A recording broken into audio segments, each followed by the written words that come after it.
Que faire quand une femme souffle le chaud et le froid? Elle montre de l'intérêt et de l'enthousiasme, elle cherche le rapprochement et la connexion. Peu de temps après, elle devient froide et distante. Elle propose le rendez-vous, ensuite, elle annule. C'est ce qui m'est arrivé récemment et, spoiler alert, j'ai perdu le rapport de force. La drague directe, pure et dure, pas de censure. Bienvenue dans le Coach Drague Podcast. Bonsoir mon cher Roby. Salut Consti, bonjour à tous. Bonjour cher auditeur, bonsoir. Roby, aujourd'hui nous allons parler du phénomène classique qu'on rencontre souvent, celui de la fille qui souffle le chaud et le froid. Celle qui accepte le rendez-vous puis qui annule, ou qui accepte le rendez-vous et au moment où tu essayes de concrétiser le rendez-vous, ça devient difficile. Elle devient plus froide, plus distante. Que faire? Persévérer? Essayer de la séduire? Laisser tomber? Ce qu'on va faire aujourd'hui, Roby, c'est que je vais te raconter une histoire qui m'est arrivée récemment. Et puis, je vais te donner ma vision des choses. Et je vais ensuite te donner la parole pour me conseiller. Voilà, donc quand je te dis donner ma version des choses, c'est donner surtout une explication de la psychologie. Quelles sont, pourquoi elle agit comme ça? Comment expliquer cela? Je vais te parler des causes proximales, des causes directes. Je vais te parler aussi des causes distales, les causes ultimes de son comportement. Donc là, tu me vois déjà venir. On va parler un petit peu de psychologie évolutionniste. Et toi, au final, tu vas m'aider, me faire comprendre ce que j'aurais dû faire. C'est OK? Écoute, allons-y. OK. Bon, je vais essayer de la faire courte, tu me connais, c'est mon point fort. Voilà. Voilà. Tu me fais déjà rigoler, je vais essayer de la faire courte. Ça ne te va pas. Voilà. Bon, en résumé, c'est une fille avec qui j'ai couché 2 fois. L'histoire a commencé il y a, je pense, 3 ou 4 ans, même plus, il y a 5 ans. Enfin, c'est un truc qui s'étale en plusieurs années. Et donc, cette fille, je l'ai rencontrée sur Tinder. On sort, donc il y a quelques années de ça, on sort, on fait la fête et on couche. Mais déjà, à ce moment-là, mon intérêt était moyen. C'est-à-dire, OK pour s'amuser, OK pour coucher, mais je n'étais pas motivé à faire des investissements à long terme. J'étais prêt à la revoir, mais je n'étais pas si motivé que ça. Je n'allais pas nécessairement lui courir après, essayer de la relancer 2 ou 3 jours après avoir couché avec elle pour pouvoir la revoir le week-end d'après ou quoi. Donc mon intérêt était plutôt moyen. OK pour un plan cul, pour sex friends, friends with benefits, mais pas chaque semaine non plus. Bon, pour une raison ou une autre, je ne me rappelle plus, on se revoit 1 mois, 2 mois, 3 mois plus tard, je ne sais plus. Et là, mais déjà, avant de se revoir, elle aussi commençait à souffler. Enfin, elle commençait à souffler le chaud et le froid. Genre, ouais, t'es un mec sympa, mais moi, je cherche quelque chose de plus durable, de plus stable, et mon feeling me dit que toi, t'es pas ce genre de mec. Et moi, à ce moment-là, vu que j'avais envie de coucher avec elle, je lui ai envoyé des signes que, si, moi, je veux bien m'engager à long terme. Mais quand une fille te dit s'engager à long terme, souvent, ça sous-entend une relation exclusive. Et voilà, tu te retrouves dans une relation exclusive, une relation sérieuse. Vous voyez plusieurs fois par semaine, et voilà quoi, une relation classique. Et moi, je disais oui à cette demande d'engagement, mais sans être très explicite. C'est un peu, un peu tourner autour du pot. Genre, oui, moi aussi, je veux m'engager à long terme. Oui, pour moi, je suis aussi pour la durabilité. Mais en même temps, je suis pour la liberté. Chacun doit se sentir libre dans la relation, blablabla. Tiens, donc, il y a cette négociation. OK? On se revoit cette deuxième fois, donc il y a des années, hein, quelques mois après la première rencontre. Et là, déjà, c'était, ah, on va boire un verre, et puis là, oui, on s'amuse bien, mais en fait, je veux pas coucher. Enfin, je te désire, je te veux, mais on va pas coucher ce soir. J'ai pas de souci. Intérieurement, je me suis dit, merde. Mais je sens que c'est du bluff de sa part. Enfin, je veux dire, je constate chez elle le conflit interne. Donc, je vois qu'elle me veut, je vois qu'elle me désire, mais je ne sais pas, par principe, pour ne pas passer pour une fille facile et pour avoir plus de certitude de ma part que je souhaite réellement m'engager à long terme, elle garde ses distances. Mais c'est de manière, c'est pas clair, tu vois, je sens qu'avec un peu de game, je peux aller plus loin. Et effectivement, c'est ce qui se passe. Je la dépose devant l'hôtel. Elle avait en plus réservé une chambre d'hôtel. Et devant l'hôtel, elle me dit non, jusqu'ici, pas plus loin. Quoi. Oh, franchement, tu vois déjà. Et je dis ok, il n'y a pas de souci. Dors bien, amuse-toi. Et puis je retourne au centre-ville pour faire la fête, pour me bourrer la gueule. Et on s'envoie encore en quelques messages. Et là, elle me dit ah ben non, elle me donne le numéro de sa chambre et tout. Enfin, elle me donne carrément le feu vert. Viens. Bon, je la rejoins. On baise. Et là, enfin, il était quoi, 2 heures la nuit, et enfin, j'avais vraiment pas envie de rester là, de dormir avec elle, de passer la nuit avec elle, de me réveiller et tout ça. J'avais envie d'encore faire la fête et de boire, quoi. Mhm. Et donc là, je lui sors, ouais, je suis trop nerveux, je ne vais pas pouvoir me détendre, parce que le lendemain, elle partait à Paris aussi, elle devait se lever tôt. Je me dis, écoute, ouais, je préfère retourner en ville, comme ça, toi, tu es tranquille, tu sais dormir, et moi, voilà, je reste pas ici sous la couette, enfin, En mauvaise réveillé. compagnie. Pardon? Je lui dis, je reste pas en mauvaise compagnie sur la couette. Oh, ouais, enfin, voilà, ouais, enfin, tu me comprends, quoi. Hein, je voulais pas la vexer non plus, enfin, voilà. Et donc, je suis retourné en ville pour faire la fête, boire, et ainsi de suite. Puis le lendemain, je lui envoie un message. Un message relativement long voilà, comme signe que, voilà, je suis toujours là, je vais pas te ghoster, hein, c'est pas que je me suis vidé les couilles et puis voilà, plus rien. Non, c'est un petit signe que voilà, je continue à la communication et voilà, si tu veux de l'engagement, bah voici le premier signe. Mhm. Rien, pas de réponse, tu vois. Donc, elle veut de la réciprocité, je lui en donne, quoique, tu vois, je me suis quand même cassé, tu vois. Euh, bon, bref, je lui envoie le message et pas de réponse. Elle est où la cohérence, tu vois? Bref, avance rapide, je sais pas, disons X mois plus tard, 3 mois, 6 mois, 9 mois, je sais plus, hop, on rematch sur Tinder. Et là, on discute un petit peu, bof, tu vois, l'intérêt fluctue, je sens qu'elle se méfie, enfin voilà, elle souffle le chaud et le froid, pour une raison ou une autre, on se perd de vue, elle me unmatch ou quoi, je sais plus. Avance rapide, de nouveau quelques mois plus tard, de nouveau on match, après on se unmatch de nouveau, enfin c'est comme ça, ouais. Et ça c'est en fait le résumé de l'histoire. Puis on rematch, on se unmatch, je sais plus quoi, boum, dernière fois on match. Et ça c'est un peu avant la crise du coronavirus. Donc on match, Ça fait et vraiment là, quelques années, quoi. C'est oui, fou. oui, Hein. oui, c'est un truc, voilà, ça se déroule, je sais pas, en tout ça a pris 3, 4, 5 ans, je sais plus.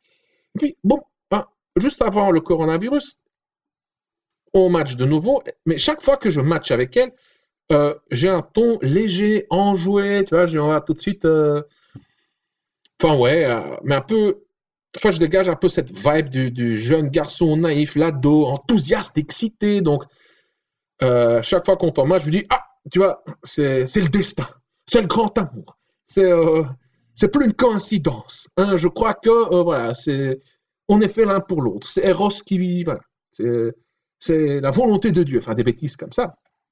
Mais en même temps, enfin quand je dis des bêtises, quelque part, enfin je le sens, c'est quelque part sincère. C'est bien entendu exagéré avec un clin d'œil, hein, c'est du flirt. Mais en même temps, c'est gay. J'aime bien. Ça me procure vraiment des papillons, de l'adrénaline, parfois du stress, de l'angoisse, tu vois, vraiment, cette montagne russe émotionnelle. Et donc là, hein, on refixe un rencard, et là, une garantie. Là maintenant, je te promets, je te jure, le rendez-vous aura lieu. Tu viens chez moi, c'est OK. Finis maintenant ces petits jeux. J'ai dit, cool, top. Mais le rendez-vous, on l'avait fixé 2 semaines à l'avance car elle a toujours un agenda chargé et moi aussi. Ok, le temps passe, 1 semaine passe et puis tu sens déjà l'ambiance dans l'air. Bam, confinement. Et tu vois, notre rendez-vous avait lieu genre 2 ou 3 jours après le confinement. Mais il était fixé déjà, même avant qu'on s'en rende compte qu'il y aura une crise, quoi. Donc, Ouais, et donc là, on se retrouve pendant le confinement et voilà, on s'envoie encore des messages. Ouais, merde, alors on devrait reporter. Oui, on reporte, dommage. Alors, j'ai vraiment envie de te revoir. Oui, moi aussi, patati patata.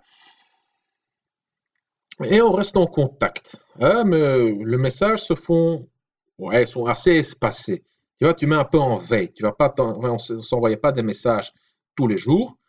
C'était tous les 2, 3, 4 jours. Quoi. Juste pour garder, laisser mijoter l'autre, envoyer des signes à l'autre que hey, tu es toujours là, tu es toujours sur mon radar, je ne t'ai pas oublié, je maintiens le contact, mais pour l'instant, vu les conditions, c'est impossible de se voir. À un moment, des choses graves se passent dans sa vie. Un de ses proches meurt. Et bien sûr qu'elle est impactée. Et voilà, oui, elle est impactée émotionnellement, et aussi, je veux dire, elle va s'occuper de tout ça. Et voilà, donc on attend un petit peu. Quelques semaines passent, donc il y a le déconfinement, il y a toute cette histoire avec le décès, et de nouveau, la situation se stabilise, on renoue le contact, on refixe un rendez-vous, et là, pareil, cette fois-ci, pour de vrai, je te jure, j'annule pas, viens, voilà. Je ne vais pas effacer ton numéro, je ne vais pas te bloquer, le rendez-vous aura lieu. Il y avait vraiment de bonnes intentions de sa part. Le feeling était bon.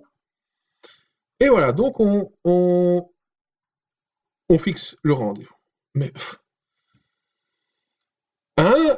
et plus le rendez-vous se rapproche, plus je sens qu'elle redevient distante. La communication se fait rare, car on avait fixé le rendez-vous pas de manière concrète, genre, ouais, le week-end puis voilà, la date du week-end, quel jour, ouais, vendredi, ok pour toi, je lui demande, et là, donc une fois qu'il fallait concrétiser le rendez-vous, ces messages se faisaient attendre. Pas des heures, des jours. Genre 2-3 jours avant le rendez-vous, je sentais le truc vraiment. Je dis, écoute, j'ai un mauvais feeling, on annule le rendez-vous, j'ai prévu quelque chose d'autre ce vendredi-là, car vu les antécédents, voilà, je sais comment ça va se terminer.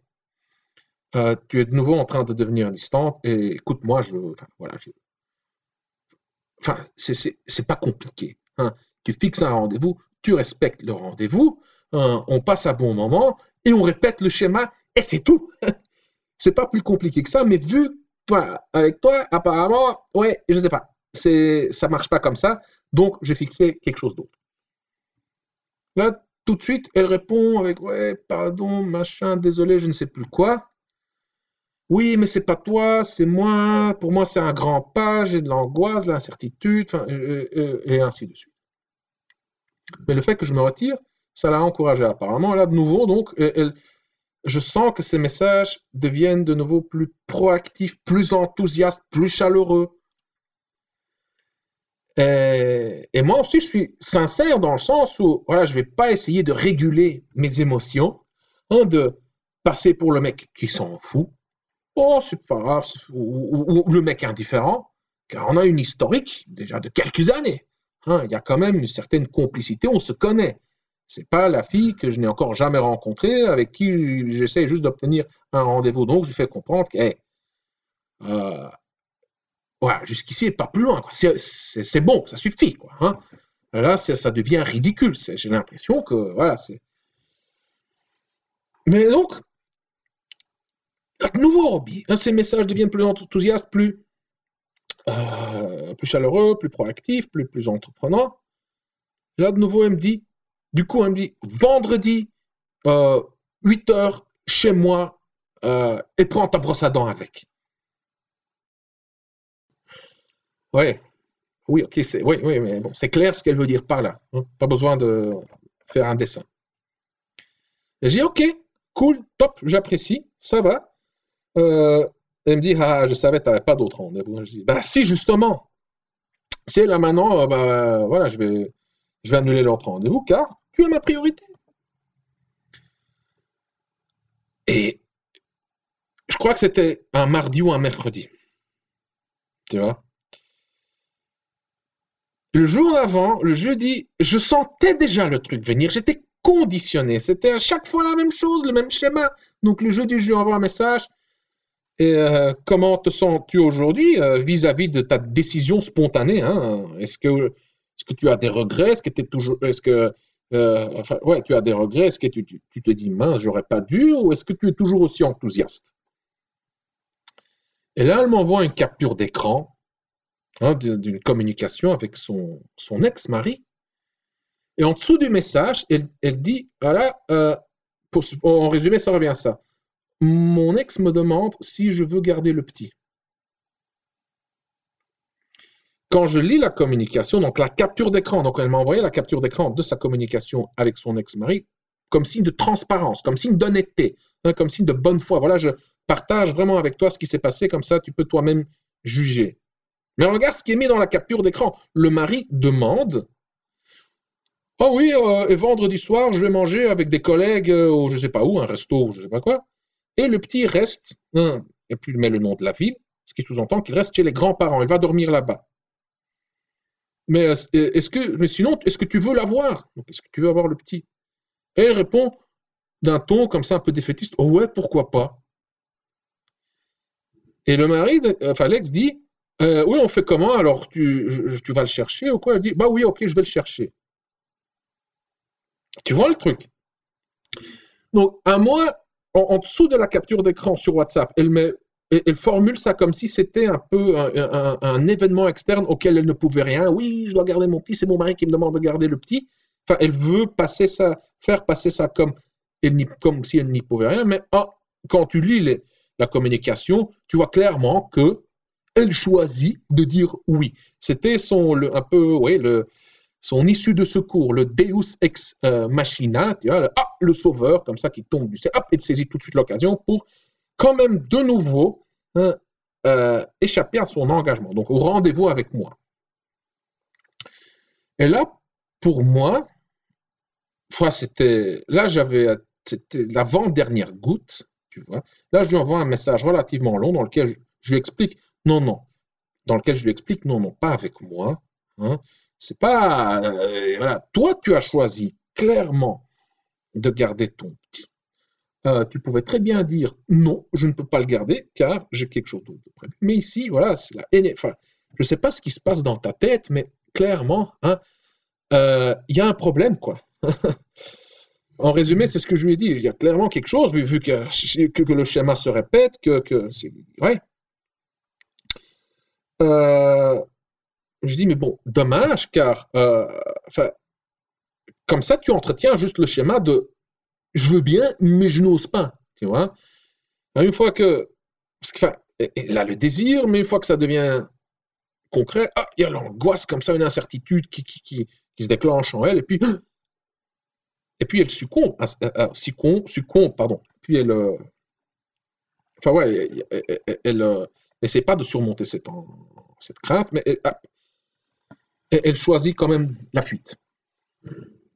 Et le lendemain, matin. Donc, elle avait lu le message, elle l'a laissé comment on dit, en lu ou en vue. Enfin, tu as les deux petits oiseaux bleus.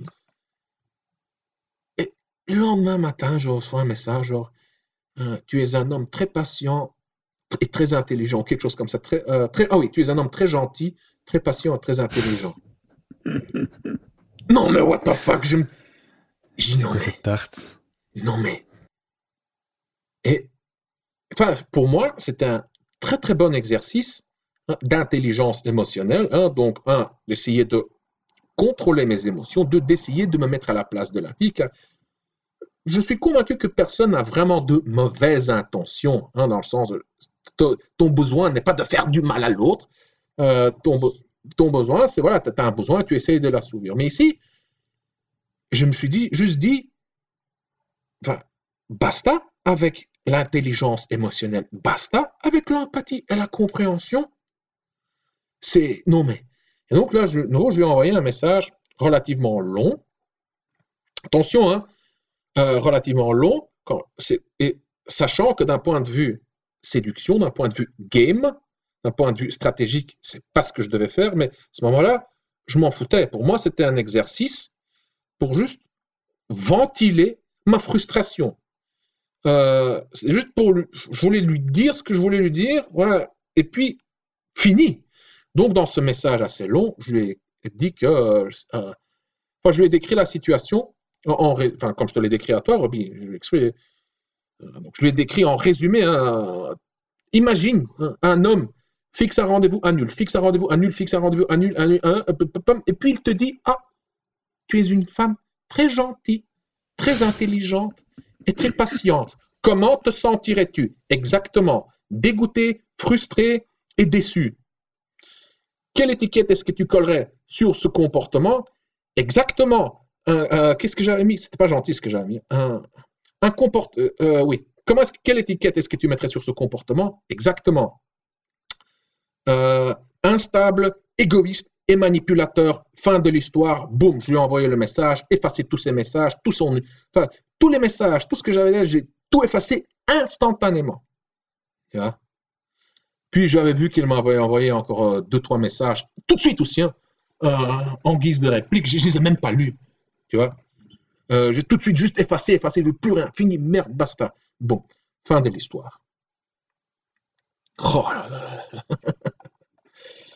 là. Ouais, et donc, ce que je vais faire maintenant, je vais expliquer son comportement. Ruby, à toi, je vais te demander qu'est-ce que toi tu aurais fait et si j'aurais pu faire quelque chose pour la séduire. Ok. Alors, comment expliquer cela?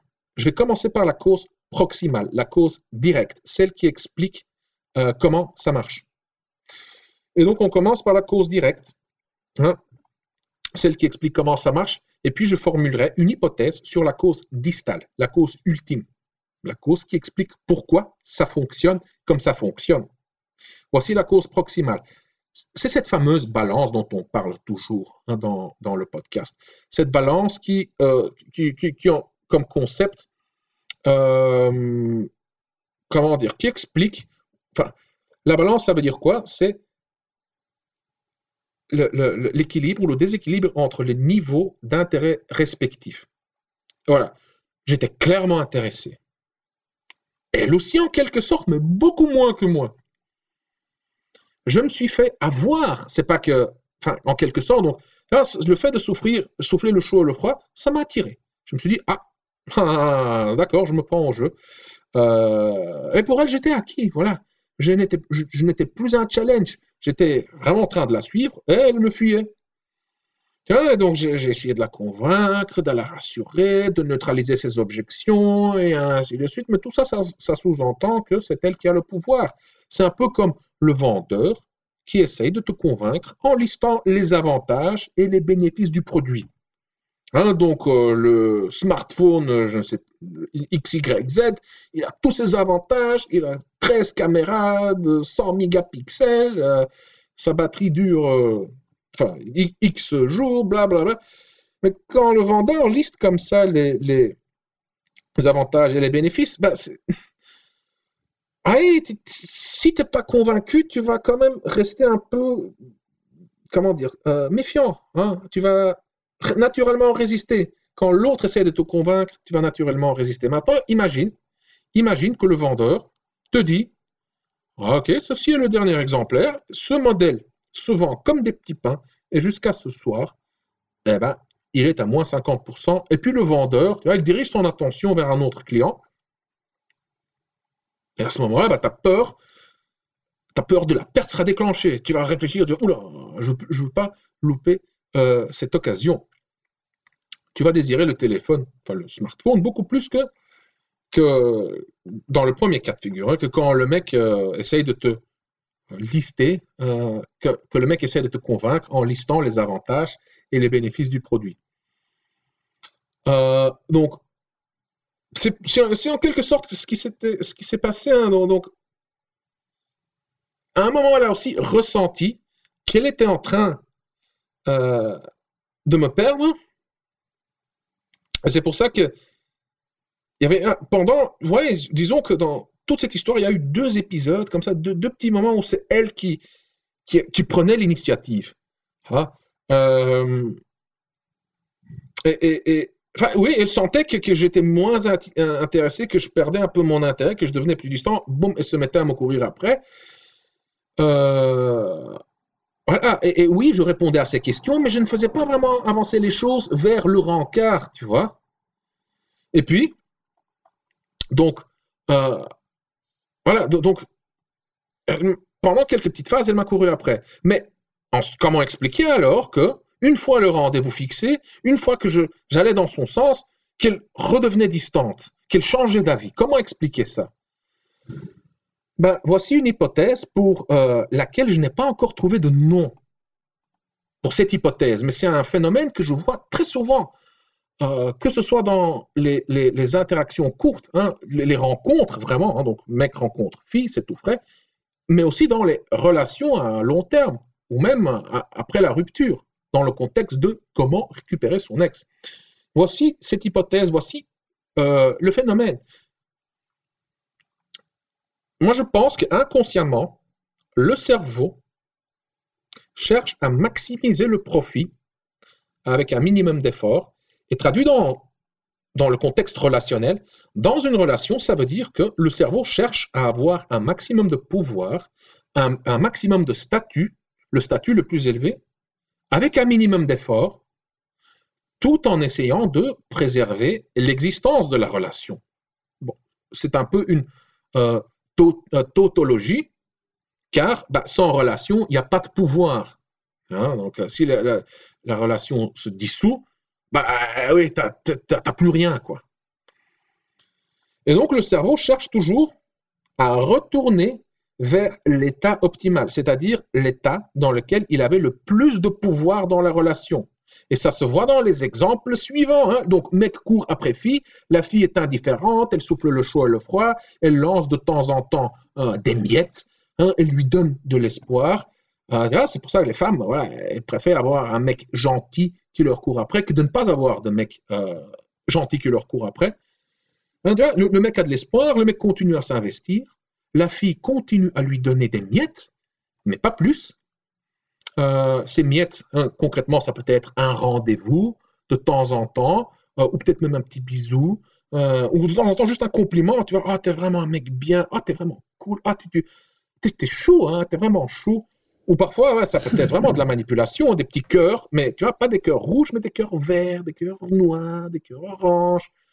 Et le mec se dit, oh putain, cette fois-ci, j'y suis presque, encore un peu, j'y suis presque, je dois juste continuer.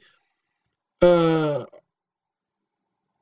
Et un jour, le mec, il atteint sa limite, il en a marre, il lâche l'affaire, la fille sent que le mec devient distant, et là, elle se met à lui courir après. Et quand le mec voit que, mais en devenant distant, maintenant que je lâche l'affaire, elle commence à courir après moi. Putain, cette fois-ci, j'ai une chance. Et donc, il cède un petit peu. Il va un peu dans le sens de la fille.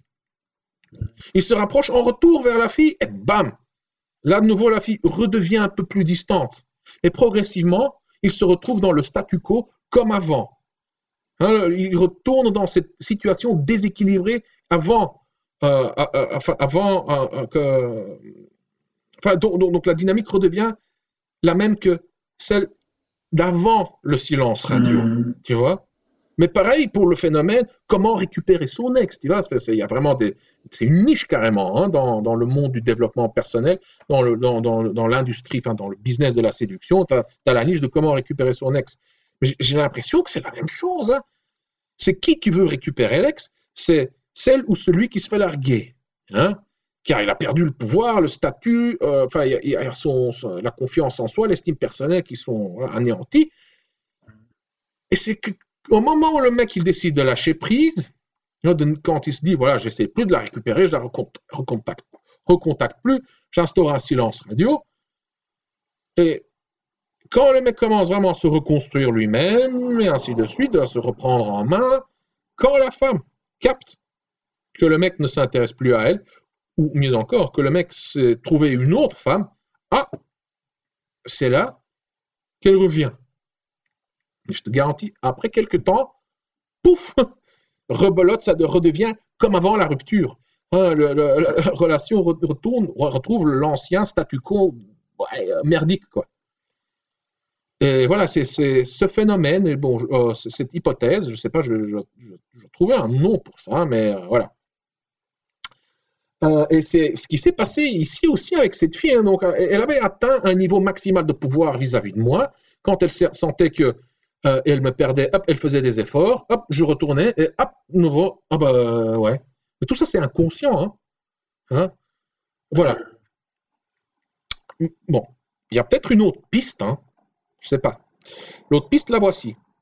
Oui, dans le contexte des relations, dans le contexte de l'amour, de la séduction, peut-être que cette femme avait une baseline d'angoisse plus élevée que les autres filles. Hein. Tu vois, certaines femmes sont plus open, plus ouvertes, plus réceptives.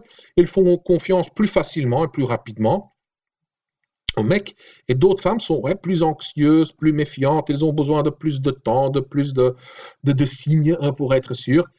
Et c'est dû à quoi? Je ne sais pas. Hein. C'est peut-être un trait de personnalité. C'est peut-être le passé. Est-ce qu'elle a eu des relations difficiles, des expériences traumatisantes? C'est possible, je ne sais pas. Hein.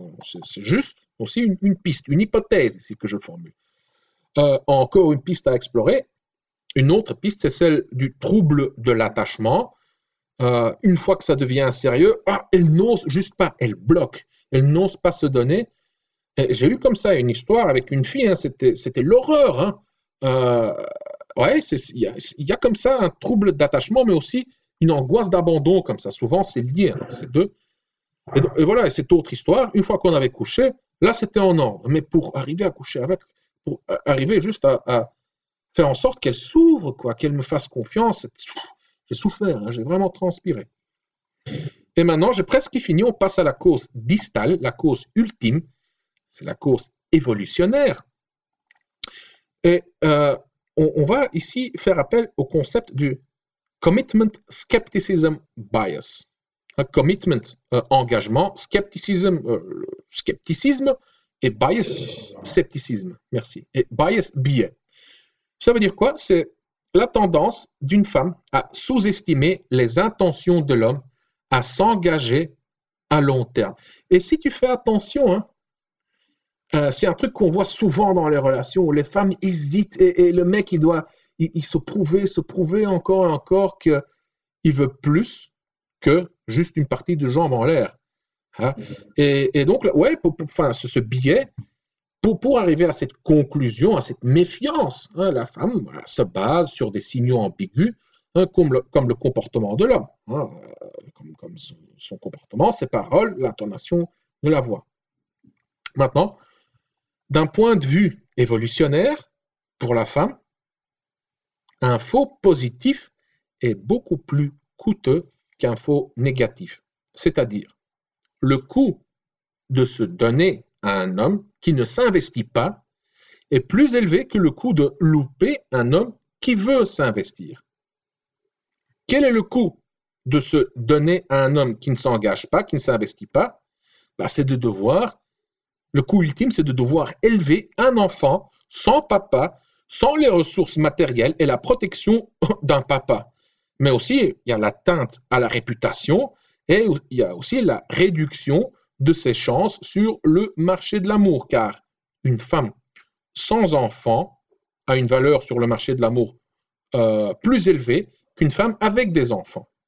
L'homme, en général, préfère investir son temps, ses efforts et ses ressources dans l'élevage, oui, ça peut, l'élevage de ses propres enfants, oui, que dans l'élevage, tu vois déjà, tu me fais penser au sketch de Jean-Marie Bégard sur l'élevage de salopes, qui est un sketch fantastique. Ah bref, voilà, je te coupe.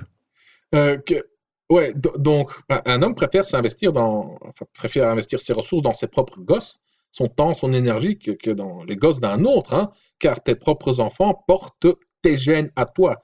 Et d'un point de vue évolutionnaire, c'est quoi notre mission sur cette terre? C'est juste la survie de nos gènes, c'est tout. Hein, d'un point de vue évolutionnaire, hein, je ne parle pas d'un point de vue religieux, spirituel.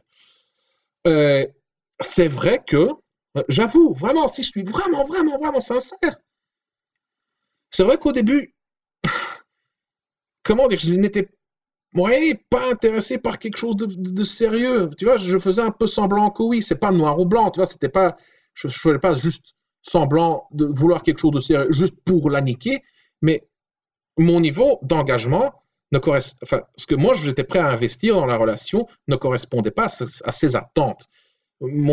J'étais prêt à investir, oui, mais vraiment le strict minimum pour de temps en temps la voir. Tu vois, certaines filles, j'ai envie de les voir chaque semaine, même plusieurs fois par semaine. Beaucoup de filles, j'ai envie de coucher avec, mais pas souvent. Une fois par mois, une fois tous les 2 mois, une fois tous les 3 mois. Enfin, je les veux juste comme option, quoi. Un peu comme les filles aiment avoir des gentils comme option. Et peut-être qu'elle a ressenti ça. Mais c'est vrai qu'au fil des années, avec son comportement versatile, j'ai commencé à m'investir. Je la voulais de plus en plus. Mon désir s'est renforcé. Voilà, peut-être qu'elle a ressenti au départ ce manque. Elle a capté quelques signaux de manière inconsciente que ouais, ce mec, je lui fais pas entièrement confiance. Et peut-être que ça a laissé une impression comme ça, une impression permanente. Mais alors, comment expliquer que certaines femmes soufflent le chaud et le froid quand le mec est sincère, quand le mec veut vraiment, vraiment, vraiment s'investir? L'explication est simple. Ça, ce sont des faux négatifs. Tu vois, la femme s'est juste trompée. Voilà. Car nouveau, le commitment skepticism bias dit c'est la tendance d'une femme à sous-estimer les intentions de l'homme à s'engager à long terme. Et c'est quoi l'explication évolutionnaire de ce biais? C'est que le coût d'un faux positif est beaucoup, beaucoup plus élevé que le coût d'un faux négatif. Et donc voilà, ici, quand un homme veut vraiment s'investir et la femme hésite, c'est un faux négatif, elle se trompe, tout simplement. Et voilà, j'ai beau donner plein d'explications, j'ai toujours rien dit sur qu'est-ce que j'aurais dû faire. Et c'est pour ça maintenant, Roby, que je fais appel à toi. J'ai besoin de toi en tant que coach. Qu'est-ce que j'aurais dû faire? Écoute, moi je trouve que c'est déjà super intéressant ce dernier point sur le commitment, le commitment biais skepticism du bias. Je trouve ça très intéressant parce que c'est vrai que ça donne une base théorique pour moi d'un bon niveau, déjà un bon début sur les raisons pour lesquelles les femmes n'enchaînent pas, pour la plupart en tout cas, les relations sexuelles, même si elles le peuvent. Ouais. Un ami à moi dit toujours, la grande différence entre les hommes et les femmes, c'est que les hommes veulent mais ne peuvent pas. Les femmes peuvent mais ne veulent pas. Oui, et il y a aussi un biais cognitif opposé chez l'homme. Hein? Les femmes souffrent principalement du commitment skepticism bias, principalement, hein, il y a des différences, et les hommes souffrent principalement du sexual over-perception bias. Ouais, donc, les hommes interprètent des signes d'une femme fautivement, souvent comme des signes d'intérêt. Mais Ouais. ces signes sont souvent juste des signes de gentillesse ou de politesse.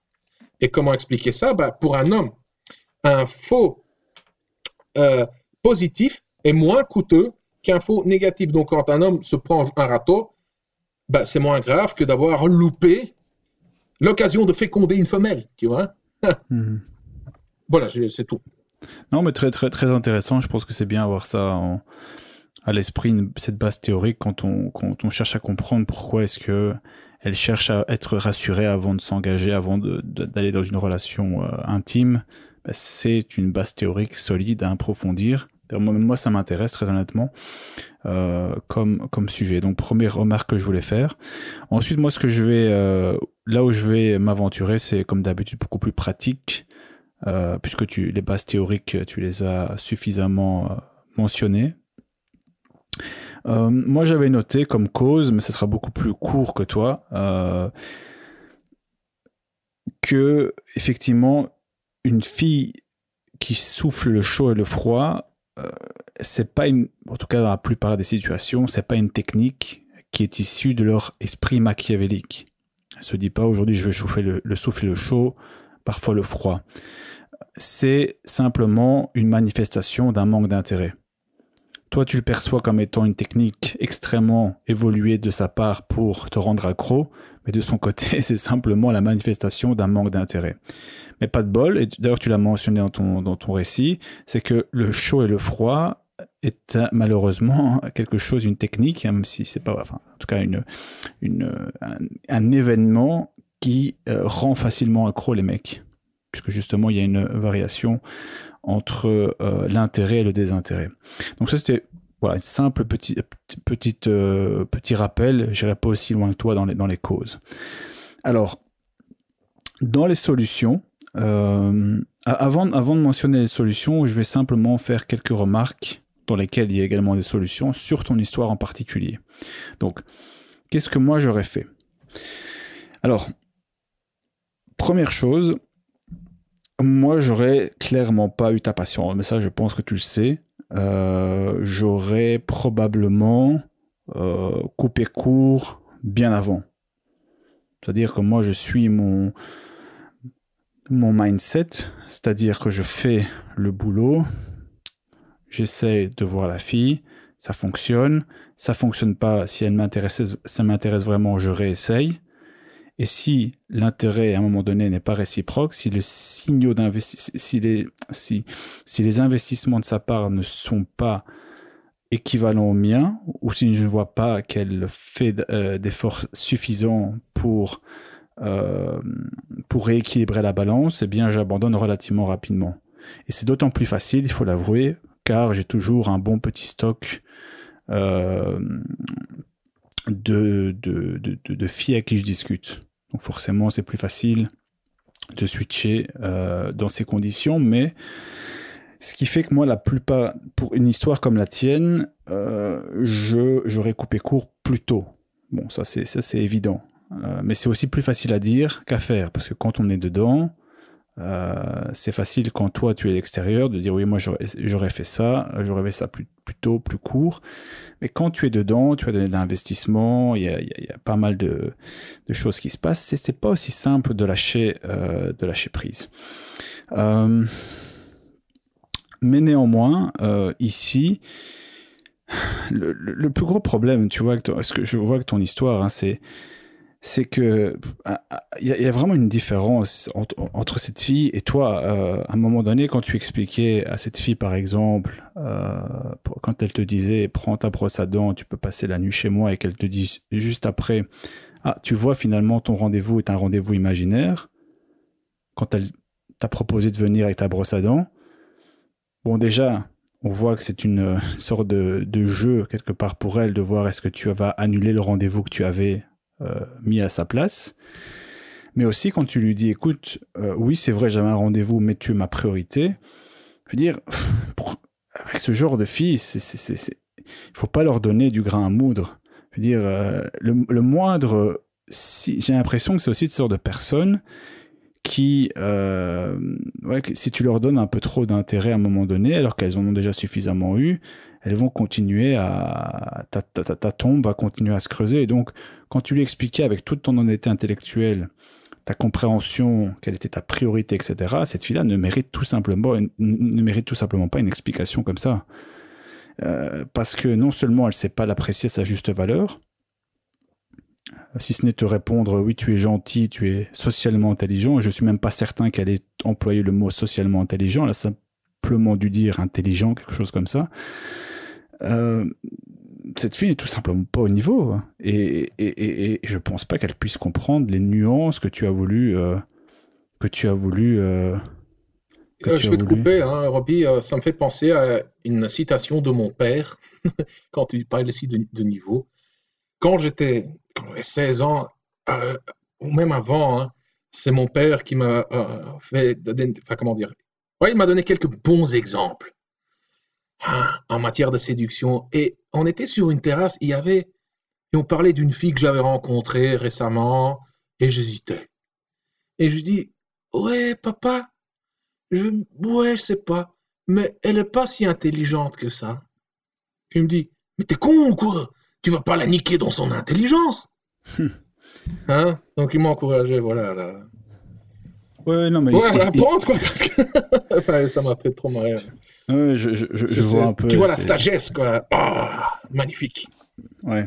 Mais en tout cas, merci pour le compliment. Oui, peut-être qu'il y a une différence de niveau, d'accord.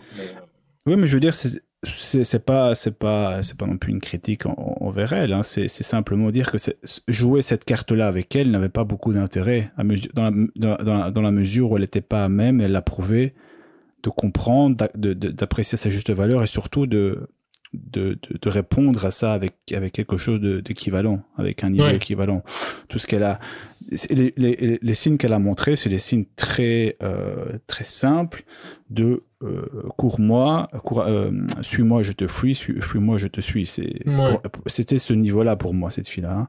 Qu'elle ait un enfant, qu'elle était plus âgée, qu'elle était un mariage, pour moi, ça ne change rien. On peut avoir 40 ans et être absolument mauvais en séduction, tout simplement parce qu'on n'a pas beaucoup d'expérience.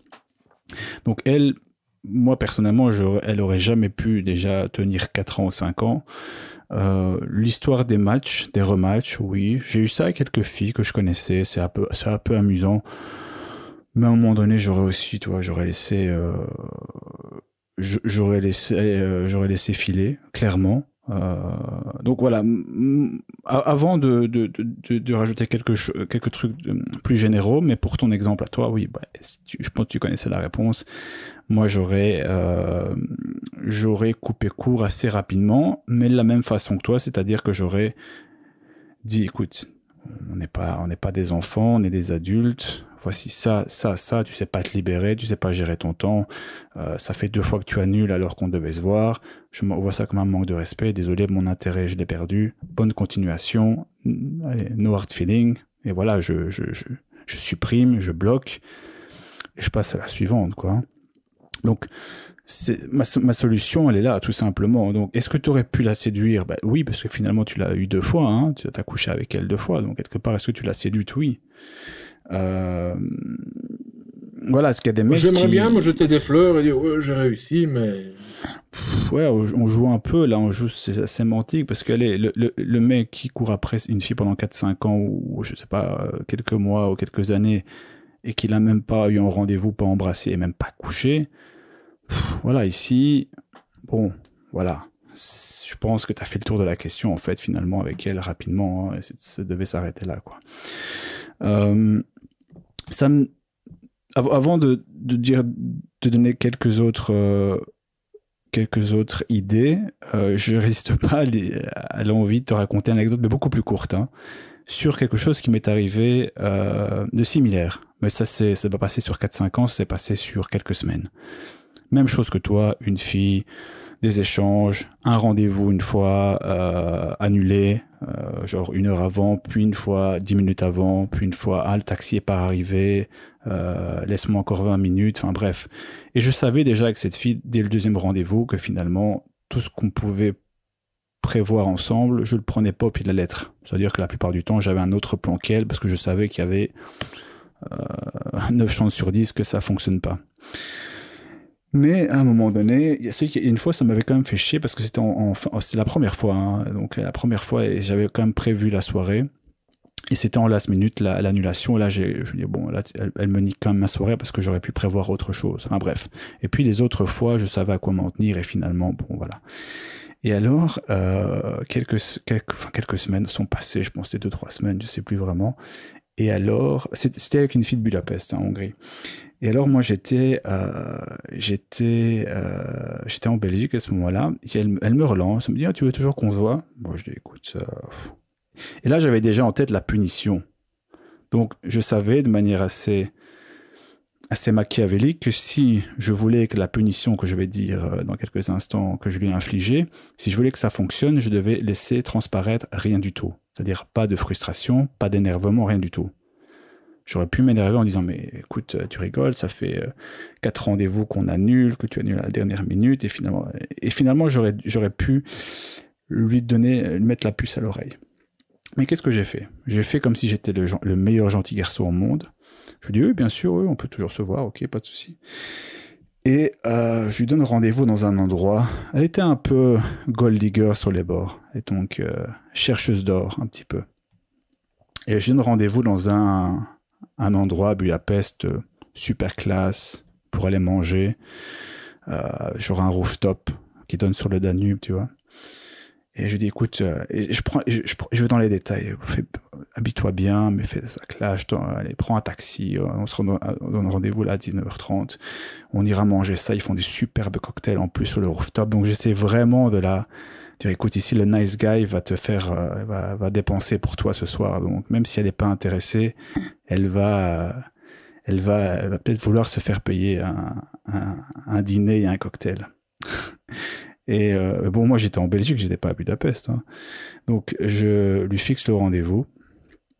Elle me dit je monte dans le taxi. Ah oui, ok, pas de souci. Moi ici, je sors d'un meeting. Ici, j'appelle un Uber là et j'arrive. Enfin, c'est pas Uber, mais c'est Bolt.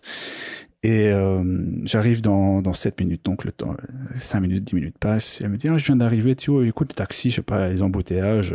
Écoute, l'application me dit 5 minutes. Toujours pour rester cohérent, tu vois. Le temps avance un petit peu.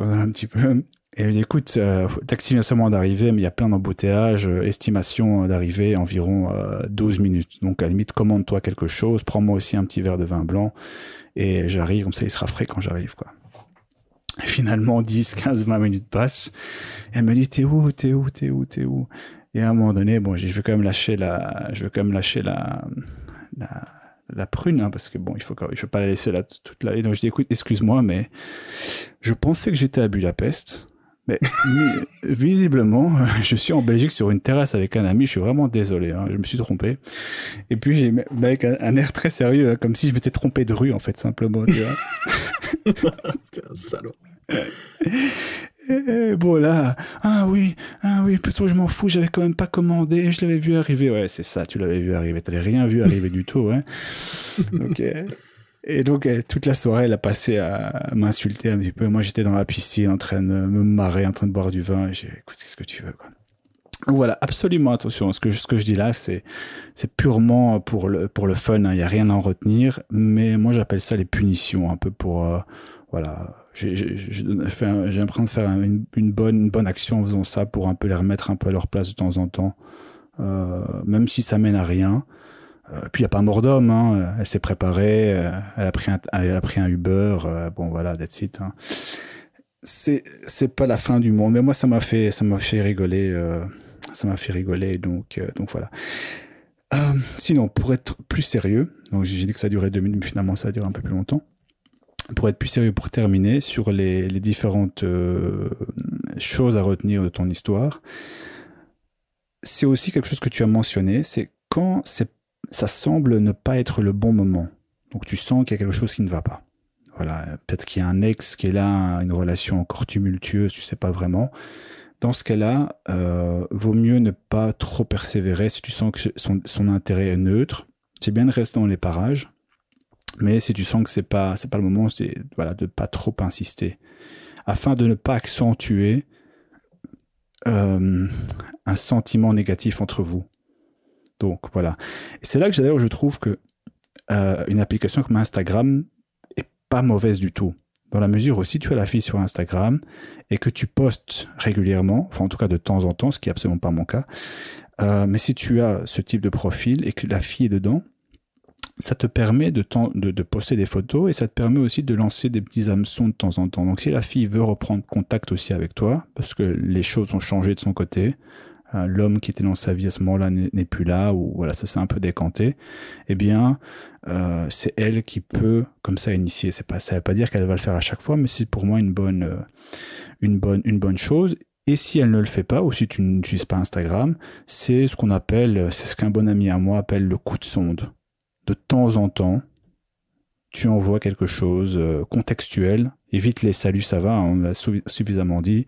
Envoie une petite photo, par exemple, imaginons qu'elle aime le festival, imaginons qu'elle aime les gin tonic, eh bien tu lui envoies une photo que tu as vu un festival d'un artiste qu'elle aime bien ou un gin tonic de temps en temps pour faire ce qu'on appelle un coup de sonde. Pour voir si 3 semaines, 2 mois, 3 mois plus tard, les choses ont changé. Ça permet pour lui donner un gros coup de sonde ensuite. Joli. Attends, on va encore se faire bannir ici de YouTube. Donc, encore, on s'est jamais fait bannir. Non, c'est vrai. Donc voilà, ça c'était une idée générale que je voulais mentionner. Quoi d'autre? Ce que j'aime bien aussi, mais c'est plus, enfin pas philosophique, mais c'est plus conceptuel. Et ça, je trouve que c'est bon, voilà, c'est personnel. Hein. Moi, je pense que c'est une bonne pratique. C'est en tant qu'homme, je veux pas faire du machisme à 2 balles aujourd'hui, mais je trouve que il y a aussi une part de beauté dans le fait de pouvoir être capable de s'en aller. En anglais, ils appelaient ça déjà à l'époque, the willingness to walk away. Ouais. Et ça, je trouve que ça doit être dans un coin de ta tête. C'est à un moment donné, tu fais ton boulot. Je l'ai répété, je l'ai dit au début de podcast. Tu fais ton boulot en tant que mec. Tu fais avancer les choses. Tu l'as en rendez-vous. Au rendez-vous, tu essaies de faire avancer les choses. Si quand tu proposes le rendez-vous, elle veut pas, à la limite, tu reviens à la charge pour réessayer. Si ça ne fonctionne pas et tu as fait ton boulot en tant que mec, eh bien, continue à te comporter en tant que mec. Voilà, pour l'instant, ça ne fonctionne pas. J'évite de m'aplatir comme une merde. J'évite de lui poser des questions toutes les 30 minutes. Pourquoi elle ne m'a pas répondu? Pourquoi est-ce qu'elle n'est pas intéressée? Pourquoi est-ce qu'on ne s'est pas encore vu, etc., etc. Et tu continues ta vie et tu refais un coup de sonde peut-être sur cette même fille dans 2-3 mois, mais garde en tête ce willingness to walk away, quoi. T'entraîner comme ça pour je sais pas, développer une sorte de masculinité. Dire voilà, j'ai fait mon boulot, je ne m'aplatirai pas juste parce que je n'ai pas d'autre finalement. Pas d'autre option. Ça, c'est quelque chose qui, moi, me touche particulièrement parce que c'est toujours ce que j'ai à l'esprit. Quand je sens que ça fonctionne pas, je me dis, bon, j'ai fait ce qu'il fallait faire et je sais maintenant ce qu'il faut faire et ça a suffisamment marché dans ma vie pour que je sache ce qui marche et ce qui ne marche pas. Et quand ça ne marche pas, bon, bah, voilà, j'arrête les frais, quoi, tout simplement. J'arrête les frais. Donc voilà. Ça, c'était un autre point. Je pense que j'ai terminé. Yes, j'ai terminé. J'avais ajouté ça, mais tu en as déjà parlé quelque part indirectement, en parlant des causes. C'est que une des causes, et la solution va venir, qui explique qu'elle souffle le chaud et le froid, c'est comme on l'a dit, c'est que son intérêt envers toi est neutre, voire un peu désintéressé. Donc en d'autres termes, pour reprendre la balance est en ta défaveur. Qu'est-ce qui peut changer la donne? Tu l'as expliqué avec ce phénomène, moi que je vais appeler fuis-moi, je te suis-moi, je te fuis. Avec, tu l'as expliqué en des termes beaucoup plus savants et théoriques que moi sur les causes. Mais il y a aussi, on en a parlé souvent, le fait d'augmenter ta valeur, ta VMA, peut aussi avoir un impact sur elle. Mais je vais nuancer. C'est-à-dire que, imaginons que en espace de quelques semaines, tu faisais, je sais pas moi, 100 kilos, t'en fais 70, que tu t'habillais comme un plouc, que tu t'habilles bien, que tu as fait vraiment un bon relooking et finalement tu changes et qu'elle est sur ton Instagram et qu'elle voit la différence et que là, elle se dit, ah mais ce mec, c'est pas le même qu'il y a 3 mois et son intérêt change. C'est tout à fait possible. Mais c'est pas aussi simple que ça parce que d'une part, ça ne se fait pas du jour au lendemain. Ta VMA ne passe pas d'un 6 sur 10 à un 8 sur 10 en l'espace de quelques semaines. C'est souvent un travail un peu plus long. Mais aussi, même si ça se produit, il y a toujours le risque qu'elle te voie sur ce spectre du mec qui lui a couru après, et qu'elle a toujours vu comme étant peut-être inférieur à sa valeur, même si toi, tu as changé. Ouais. Donc, dans ces cas-là, si imaginons que voilà, tu te rends compte de ce qui se passe, que tu fais des efforts, que tu laisses passer, donc tu la laisses, voilà, tu supprimes son numéro, 3 mois plus tard, tu reviens, tu es en forme, etc., et qu'elle a toujours ce même comportement envers toi, bon, voilà, c'est... Ce qui est très très probable, c'est beaucoup Ce qui est plus probable, probable que l'inverse. Ouais. Donc, ici, de nouveau, c'est que tu n'as pas une infinité de choix. Tout ce que tu peux faire, c'est faire ton boulot. Comme Konsti a expliqué son anecdote, il a fait preuve de même beaucoup de patience. Moi, j'aurais pas eu cette patience. Mais à un moment donné, d'ailleurs, Konsti finalement, ça a duré beaucoup plus longtemps. Ça a duré 5 ans. Mais finalement, tu es arrivé à la même chose. Tu lui as envoyé quelque chose et tu l'as supprimé. Voilà. Ouais. Donc, voici ma solution, voici ce que j'en pense. Je vais finir, on termine par un petit hommage. J'aimerais rendre hommage à Mr. Zitero, Monsieur Zitero. Ouais. Il a posté un commentaire sur YouTube sous la vidéo, sous le podcast 204. Femme intéressée devient distante et ne répond plus à tes messages, que faire? Ça, c'était le titre de l'épisode 204. Il parle de la même chose, en fait, plus ou moins. Et il a posté la chose suivante. Et ça, c'est un bon résumé de cet épisode-ci, de celui-ci qu'on vient de traiter. Il dit, De Niro dans Ronin ou Ronin, il y a 3 règles. 1. S'il y a un doute, il n'y a pas de doute. Règle 2, voire règle 1. Ouais. Ouais, bah c'est ça. Ouais. S'il y a un doute, il n'y a pas de doute. Ça nous a pris 1 heure. C'est bien, ça lui a pris... Non, mais c'est vrai. Oui, ça nous a pris 1 heure, mais maintenant, au moins, on sait pourquoi on a une vision beaucoup plus riche, plus nuancée. Oui, je sais, j'étais ironique, bien sûr. Non, mais c'est en fait...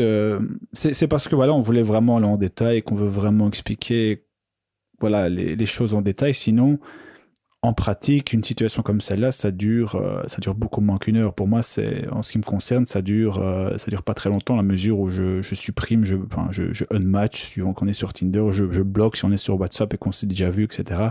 Et je passe à autre chose. Donc, ici, on en parle pour le plaisir d'en parler, pour disséquer tout ça, mais en pratique, en réalité, je vais me rapproche pour plus cette masturbation intellectuelle qui fait tellement du bien. Ouais, mais en pratique, je me rapproche plus de Niro, quoi, tu vois. Donc, voilà. Oui, tout à fait. Oui. Tu sais, et même maintenant, je me pose la question, je suis certain que chaque mec, ou beaucoup de mecs dans une situation similaire, se posent la question suivante. Donc là, je me demande, et si j'avais réagi de manière calme et patiente, si je lui avais dit, c'est la énième fois que tu annules, comment est-ce qu'on va arranger ça ou quelque chose comme ça? Si j'avais essayé encore autre chose, peut-être que. Mais ça, c'est un biais cognitif, c'est une erreur, c'est cet espoir, tu vois, que peut-être qu'il y avait encore un truc à faire, peut-être qu'il y avait une solution. Et encore une fois, c'est ce qu'on appelle l'espoir, et c'est ce qui fait que les mecs continuent à courir et à s'investir beaucoup trop longtemps dans une histoire sans issue, un truc qui va très, très, très, très probablement pas aboutir. Yes. 9 fois sur 10, ça va pas. Et maintenant, on termine par la promo. Roby, on va parler de... Dis-moi, de quoi est-ce qu'on va parler? De quel de tes 2 programmes on va mettre en avant? Écoute, comme tu veux, on peut parler du script. Moi, j'aime bien mon script. Moi, j'aime bien ton script aussi. Ok. Non, vraiment. Bah, ouais, tu te rappelles quand on était en train de le créer à chaque fois que j'étais en train de faire enfin, de le corriger, de le relire, je revenais vers toi avec des wow, putain, wow, wow, hein. J'étais impressionné par l'ingéniosité, la beauté, la fluidité, l'élégance Ouais, de, et de ta méthode. parfois j'y repense et je me dis, et je me pose la question si l'entrain, si la fougue qui m'animait quand j'ai écrit ça, parce que c'était quand même assez intensif, si je pouvais refaire la même chose, si je pourrais faire la même chose de nouveau aujourd'hui. En termes de, ouais, ce serait challenging, vraiment. Comme, Mais on va d'abord dire de quoi il s'agit, hein. On va présenter le script. C'est une formation que tu as créée. Et pour résumer, voici la promesse du script. Quoi dire, comment le dire pour aborder une femme, développer la conversation, prendre le numéro ou les infos, hein, Instagram, Facebook ou je ne sais quoi, fixer le rendez-vous, obtenir le rendez-vous. C'est pas seulement avoir une conversation à distance, par texto ou via les applications de messagerie, mais aussi obtenir le rendez-vous, fixer le rendez-vous.